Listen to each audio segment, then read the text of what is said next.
41st millennium is an age of war, but it is also an age of heroes. One force stands between humanity and annihilation. A warrior brotherhood by whose valor civilization endures. They are mankind's foremost defense against a dark and brooding galaxy. They are the Space Marines, the angels of death, and they know no fear.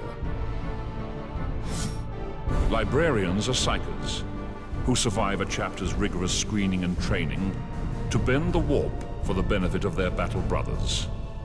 Librarians use their psychic powers to unleash devastating attacks, as well as augment their own physical prowess. Equipped with powerful swords and bolt pistols, librarians are versatile in combat and excel in both long and short-range attacks. Tech Marines are mechanical technicians, chosen from those within the chapter with a natural affinity for machines.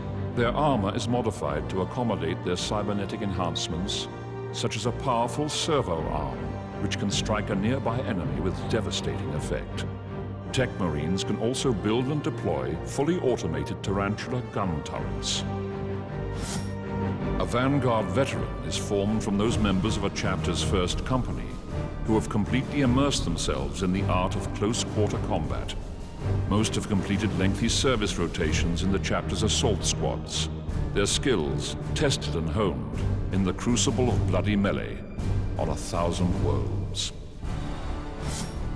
Stern Guard veterans are ranged weapons experts, facing down the most impossible odds with icy calm and precise bursts of fire. They are the very image of what every Space Marine aspires to become, and the pinnacle of any chapter's fighting force. In contrast to Vanguard veteran squads, the Stern Guard veterans draw upon the Armory's most powerful ranged weaponry. Gretchen make up for their shocking lack of quality with sheer quantity. These diminutive greenskins are not predisposed to the arts of war, but can be convinced to battle with promises of plunder, or when that fails, threats of a beating. Boys are the rank and file of the Orc warriors, the core of the Orc force. Boys are tough, determined infantry who fall upon the enemy in a great howling tide of violence. They carry a brutal-edged weapon called a chopper, capable of hacking off limbs and caving skulls. Orcs have a preference for crude, noisy weapons and find it difficult to believe a gun can inflict any real damage unless it makes a loud and terrifying noise. Shooter boys form roving mobs that are continually on the lookout for something to kill. The boys carry powerful stick bombs, grenades of Orc manufacture. They are gifted with the knowledge of which part of the grenade is thrown once the pin is removed. Beware, a stick bomber may blow himself up in his eagerness to kill his enemy. Tank busters are Orc boys who have experienced the undeniable thrill of blowing up a tank with a direct hit from their rocket launcher. The explosive rockets will often take several Orcs with them as shrapnel scythes through the air. But as the tank busters say, they knew the risks when they took the job. Despite their strange ways, the Storm Boys are a force to be reckoned with. They use rocket packs to ensure they are first to get stuck in. A hurtling great lump of rocket-powered Orc can be an effective weapon in itself. The Orcs call their ruling caste Knobs. Knobs are bigger and scarier than other Orcs and revel in cruel or casual violence. Their tastes in close combat weapons are extravagant, with chain-bladed choppers being among the most popular of all. All Knobs love to flaunt truly powerful guns. The richest can afford the much-feared combi weapons and upgun shooters, weapons capable of reducing everyone in their vicinity to bullet-riddled corpses or steaming piles of gore. The most psychically powerful of all Orcs. They resonate with the power of sheer Orciness, and the more Orcs are nearby, the higher the charge held within their bodies until they are crackling with power.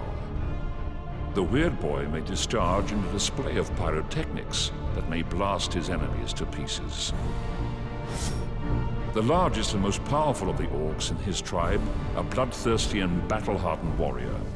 Orc leaders rise to the position of war boss through a combination of cunning, violence, and deafeningly loud shouting. The war boss is a living embodiment of orcdom and commands respect and fear from friend and foe alike. A Ripper swarm is a writhing mass of maggot-like tyrannid organisms driven by a single voracious appetite. Each Ripper is little more than an armored serpent that terminates in a broad maw crammed with dozens of needle-sharp teeth. There are many terrifying creatures in the Tyrannid hive fleets, but one in particular has carved out a bloody legend on 1,000 worlds. A clawed harbinger of sudden and violent death. It is known as the Gene Stealer, and it is a plague upon the galaxy. Hormagaunts have 4 razor-sharp claws, specifically developed for ripping and piercing flesh and armor alike. The Hormagaunt is a single-minded creature that will pursue its victim without pause, ignoring injury and tiredness, until it has run its quarry down and torn it apart with frenzied strikes of its scythe-like claws. Termagants are fast, agile, and cunning creatures.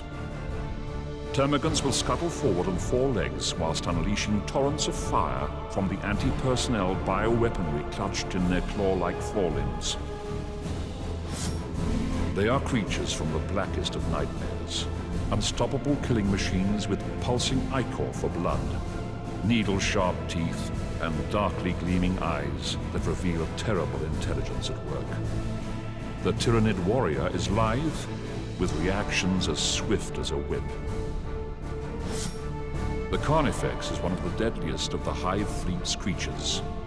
It is nothing less than a towering battering ram of impenetrable chitin, knotted musculature, and unyielding bone. The Carnifex is a living engine of destruction, evolved for use in shock assaults and spaceship boarding actions. The Hive Tyrant is the commander of the Tyrannid swarm, hulking monsters 3 times the height of a man. Every part of a Hive Tyrant's body is perfectly created to maim and kill. A Hive Tyrant is practically immortal. No matter how many times it is killed, sooner or later, it will always come back. Spore mines are living bombs that blanket the enemy in acids, poisons, and shrapnel-sized pieces of chitin. Spore mines use an internal gas bladder to float just above ground level. They are possessed with a rudimentary intelligence and will detonate not on impact, but when they sense the proximity of a non-Tyrannid life form.